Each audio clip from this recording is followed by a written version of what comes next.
Alright guys, got another unboxing. It's from Dave's Rare Aquarium Fish. He sent me a couple more Neolemperologus nigripinnis. I do have a small group of those I'm growing out. He sent me some adults. I haven't looked at them yet, so let's see how they did. Alright.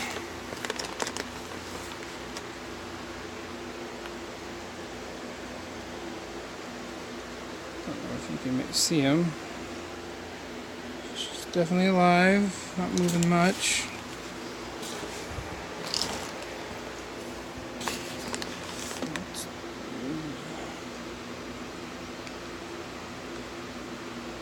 Activity there, looking good. Two pairs, decent size. Alright, everyone looks good. I'm gonna get them into a tank and go from there. I'm gonna show you something I'm working on here. So I had a sword plant that became a parent plant, had the chain coming off of it. So I pulled a bunch of the babies, and what I'm doing is I have them with some compost and then a layer of gravel. So it's kind of, and when I dirt tanks, that's how I actually do it. I actually use mushroom compost and gravel, and a lot of people use different soils, but that's what's always worked for me. And I have them water level kind of low, and I'm covering them, and I'm letting them, I keep this garage door open all the time so they're getting light that way. I'm gonna let them do this for a couple days, and then move them outside. And what my plan is, once I feel like they've gotten nice and rooted, I'm actually going to put them down into one of the outdoor ponds that I have set up and let them grow out there through the summer. The plan is hopefully to get some nice underwater grown swords going that I can sell to my local fish store.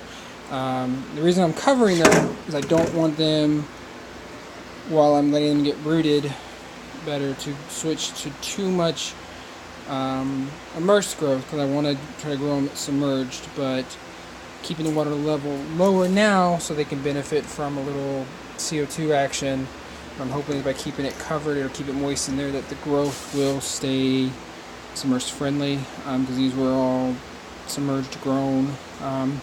Obviously I know I'm going to do some transitioning and then let them grow out throughout, like I said, throughout the summer. Hopefully by the end of the summer I'll have nice tall swords that are sellable. They're pretty densely packed in there. I'll probably end up having to split these down as they grow. Probably end up picking out the ones that are growing faster and sell them halfway through the summer, leave space for the other ones to grow, that kind of thing. They're definitely going to have lots of nutrients. They'll be growing outside, they'll have lots of light.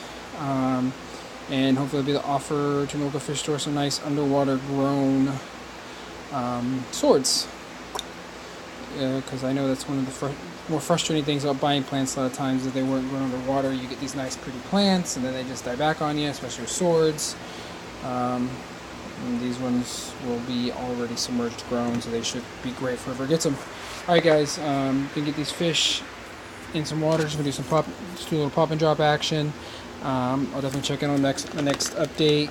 The colony I had, I moved inside and put them in a tank with my multifasciatus tank. The original plan actually is to eventually have where the Nigripinnis and the multis live together. I want to have a breeding group of these out in the fish room, and then have them in my display tank in the house. So I ordered 2 pairs.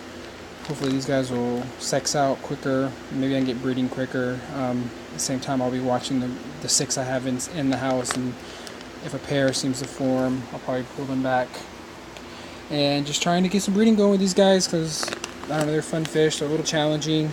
The very first group I bought of them, I actually lost all but one. I bought 10, lost all the one, because I put them directly in with the multifasciatus, and the multis harassed them and killed them the first day. I thought they had fallen apart from shipping. From talking to Dave from Dave's Rare Aquarium Fish, we kind of decided it probably was actually that I put them in with the multis too quick and they got stressed. So now when I brought my next batch in, which was a group of 8, I put them in their own tank. I had one that jumped, I had one that that I lost pretty quick, but the other 6 are doing fine. Hopefully these 4 will do well, and I'll be able to get, like I said, get the breeding going. All right, guys. Joe's Fish Garage. Thanks for checking me out. Go ahead and subscribe if you haven't. I'm going to try to be more active on here. I know I'm pretty inconsistent, but it's just a hobby that I'm adding to my hobby. So just bear with me. I'll get updates as I can. Thanks, guys. Bye.